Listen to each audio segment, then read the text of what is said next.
ప్రస్తుతం మనతో పాటు కిషన్ నగర్ గ్రామ డిప్యూటీ సర్పంచ్ ప్రకాష్ గారు ఉన్నారు. ప్రకాష్ గారు చెప్పండి, మీ గ్రామంలో జరిగినటువంటి ఇష్యూని ఏ విధంగా చూస్తున్నారు? నిన్న రాత్రి 10:10 ఆ టైంలో గుడి కూలిపోవడం అనేది జరిగింది. అయితే ఇక్కడున్న వీడియోలు అవి పరిశీలించిన తర్వాత ఒక వెహికల్ వచ్చి దానికి గుద్దడం వల్ల ఆ గుడి అనేది విరగడం అయితే జరిగింది.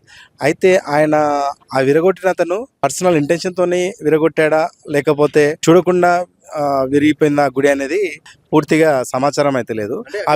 దృశ్యాలు చూస్తే కావాలని చేసిండ్రని చెప్పేసి గ్రామస్తులు అంటున్నమాట. గ్రామస్తులు అంటున్నారు. మనము గ్రామస్తులు ఇప్పుడు ప్రజలు అనేది ఒక్కొక్కరిది ఒక్కొక్క అభిప్రాయం ఉంటుంది.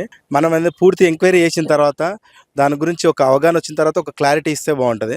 ఒక ప్రజాప్రతినిధిగా నేను తొందరపడి ఒక నిర్ణయానికి తీసుకొని చెప్పి తప్పుడు సమాచారాన్ని ఇచ్చి ఇంకో మంది ఇంప్రెషన్ చేయడం దానివల్ల ఇష్యూ అవుతుంది. నేనేంటంటే ఇప్పుడు పోలీస్ డిపార్ట్మెంట్ ఉంది, వాళ్ళ డిపార్ట్మెంట్ చేయాల్సిన పనులని వాళ్ళు చేస్తారు. మేము చూస్తున్న వీడియో ప్రకారం తాకినట్టయితే క్లియర్ కనపడుతుంది. ఆ వ్యక్తి ఎవరనేది బయటికి రాలేదు ఇంకా. అయితే ఒకవేళ అనుకోకుండా జరిగింది అయితే ఆ వ్యక్తి వచ్చి తనంతకు తానుగా ఈ మిస్టేక్ జరిగింది, మేము ప్రజలందరికీ క్షమాపణ చెప్తున్నా, నా వల్ల ఏం తప్పు జరిగినా నేను ఆ గుడి పూర్తి నిర్మాణం చేస్తా, దానికి తగిన పూజలు పునస్కారాలు చేసి తిరిగి ప్రతిష్టాపన ఆ గుడి ప్రతిష్టాపన చేసి చర్యలు తీసుకొని అందరికీ ఆమోదయోగంగా అందరికీ మంచి జరిగేలాగా చూసుకుంటా అని చెప్తే బాగుంటుంది. ఒకవేళ నిజంగానే ఏదైనా పొరపాటు జరిగి కావాలనే కావాలని చేసినట్టయితే ఆయనకు పోలీస్ డిపార్ట్మెంట్ వాళ్ళు ఖచ్చితంగా సీరియస్ యాక్షన్ తీసుకోవాలి. దానిపైన ఎట్లాంటి చర్యలకైనా సిద్ధంగా ఉండాలి. దానికి ఒకవేళ తప్పు జరిగిందంటే దాని వెనుక మేము ఖచ్చితంగా మా ఉద్యమం మేము చేస్తాము, మా సపోర్ట్ మేము ఎంత ముందుకోవాలి, ఎంత అది చేయాలనేది చేస్తాము.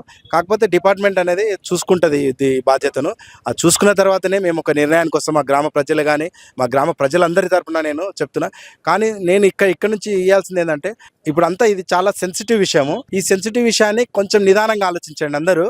ఇప్పుడు అందరూ ఎమోషనల్ అయిపోయి మతాల మధ్యన లేకపోతే ఇంకేదైనా ఆలోచన చేయకండి. ఆ రిజల్ట్ వచ్చిన తర్వాత మీరందరూ ఒక నిర్ణయానికి రండి. పోలీస్ డిపార్ట్మెంట్ ఉంది, పోలీస్ డిపార్ట్మెంట్ ఖచ్చితంగా సరైన నిర్ణయం తీసుకుంటుంది.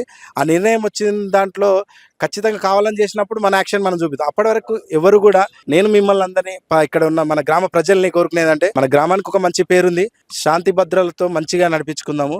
మనం ఆ రిజల్ట్ వచ్చిన తర్వాత దాన్ని యాక్షన్ తీసుకుందాం. అప్పటి వరకు సంయమనంతో నిదానంగా ఉండాలని పబ్లిక్ని కోరుకుంటున్నా. ఇది నా నిర్ణయం, నా అభిప్రాయం.